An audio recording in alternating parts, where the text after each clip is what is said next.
Okay, here we have that battery that I pulled out of that old truck, and I popped the caps off, and as you can see, the acid is still up to level, but I mean the battery sat for a really long time, and I tried to charge it and it wouldn't charge, so we're going to try to do the Epsom salt deal on it and see if that'll work. Desulfate the battery, I guess it's called. So anyway, I'll go ahead and pour this out. You want to be careful not to get this on your hands or your clothes. This battery acid.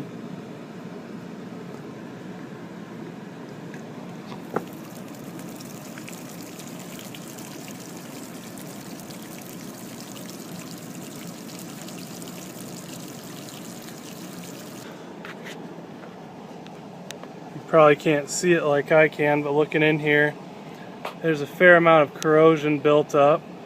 So it's kind of what happens when a battery sits. So we'll go ahead and add our salt solution and see if it'll clean it up. But anyway, that's where we are as of now. Alright, so here we have our Epsom salt solution. And I have 2 more containers. It should take about 4 of these, but I have about 30 to 40% of this Epsom salt dissolved in here, so quite a darn bit. As you can see, it's real cloudy. So the idea with this stuff is you put it in, you put the battery on really low trickle charge for like 3 to 4 or 5 days, and if it charges back up, then you know it worked. And again, you only do this with batteries that won't charge. So it's kind of like a really interesting thing, because this, you could grab a battery that's been sitting around for 20 years, like this truck's been sitting out there. I talked to someone the other day for, about 10 years. They've just kind of moved it around with the forklift, so I guess pulled it around, they didn't lift it up. But anyway, so it'll be a good test to see if this works on this battery here. So, there's no real exact science to it, just fill one cell, move to the next. So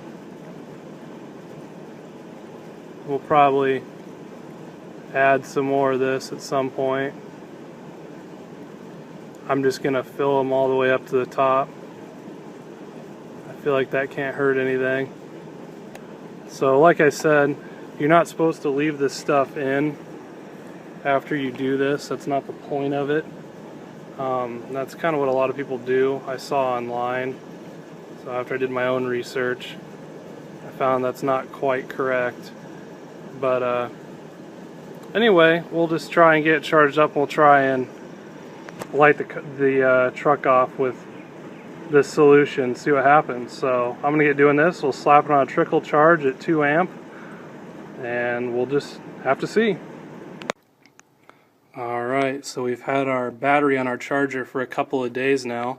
It took about a day for it to actually start accepting a charge, but now it's doing good. And again, you want to run it on trickle charge, so we've been sitting at 2 amp. These chargers that are old, like this is some charger from the 70s or something that has a 6-volt option. These are really the best ones to use because they overcharge the battery. They're not smart chargers, so they'll just keep putting charge to the battery until you disconnect it. And you really want to overcharge these batteries to get the whole desulfating action going on. At least that's my understanding of it.